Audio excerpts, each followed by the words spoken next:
జనబేరు న్యూస్కి స్వాగతం. పలమనేరు మున్సిపాలిటీ పరిధిలోని లక్ష్మీనగర్ కాలనీకి చెందిన ఉపాధ్యాయుడు శశిప్రకాష్ ఉపాధ్యాయురాలు రేఖ ఇంట్లో చోరీకి గురైనట్లు పని మనిషి చెప్పిందని వారు తెలిపారు. వారు వచ్చి చూడగా సుమారు 100 గ్రాముల బంగారు, 100 గ్రాముల వెండి మరియు 2 లక్షల రూపాయలు క్యాష్ ఉన్నట్లు వారు తెలిపారు. స్కూళ్లకు సెలవులు రావడంతో వారు పోయిన ఆదివారం ఊరికి వెళ్లినట్లు తెలిపారు. ఈ ఘటనపై ఎస్ఐ స్వర్ణతేజ మాట్లాడుతూ ఇలా ఇంట్లో దొంగతనం జరిగిందని 112కు కాల్ చేయడంతో వచ్చి పరిశీలిస్తున్నామని, దర్యాప్తు చేయాలని, దర్యాప్తు చేసి వివరాలు తెలుపుతామన్నారు. లేకుండా మా నేటివ్ రేణి ఉంటుంది సార్. సో మేము పోయిన సాటర్డే వెళ్ళాము. ఈ రోజు రావాల్సింది కానీ వచ్చి మా పని ఆమె వచ్చి మార్నింగ్ వచ్చి చూస్తే తలుపులంతా తెరిచేస్తున్నారు. గేట్ అయితే గేట్ లాక్లో ఉంది. మొత్తం నా బెడ్రూము, సార్ బెడ్రూము, మొత్తం బెడ్రూమ్ టార్గెట్ చేస్తున్నారు సార్. జ్యువెలరీ ఉండింది. మా హస్బెండ్ తెలిసిన కొద్దిగా అమౌంట్ ఉంటే 2 lakhs దాకా పెట్టాను.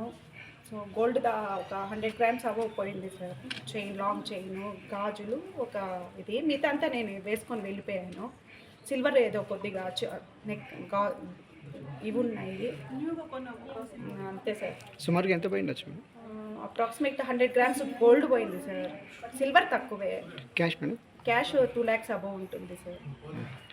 అది నా చీరలో పెట్టాను. అది వెళ్ళాను. పనామ వచ్చి చెప్పేంత వరకు మాకు తెలియలేదు. పనామ రెగ్యులర్గా డైలీ వచ్చి చెట్లకు నీళ్ళు పోసి నేను డైలీ చూసుకోమని చెప్తాను. బట్ నేను ఇక్కడ టీఎస్ అగ్రహారంలో టీచర్గా వర్క్ చేస్తున్నాను. మా హస్బెండ్ దొడ్డిపల్లి సార్. జాబ్ రీత్యా ఇక్కడ ఉన్నాము. నేటివ్ రేణిగుంట సార్ మాది. అది సార్ పరిస్థితి. మీరు ఎన్ని రోజులు మేడం పోయి? సార్ పోయిన సాటర్డే వెళ్ళాం సార్. ఇది పరిస్థితి. సార్కి ఇప్పుడు దొడ్డిపల్లికి ట్రాన్స్ఫర్లో వచ్చాను సార్. కేపీసీ శశిప్రకాష్ సార్ ఫిజికల్ డైరెక్టర్గా వర్క్ చేస్తున్నాను. అవును సార్. నేను ఇక్కడ ఎస్జిటి టీచర్గా వర్క్ చేస్తున్నాను సార్. నా పేరు రేఖ సార్. ఇక్కడ ఎన్ని రోజులుగా పనిచేస్తున్నాం? మేము గటవర్ కాదు.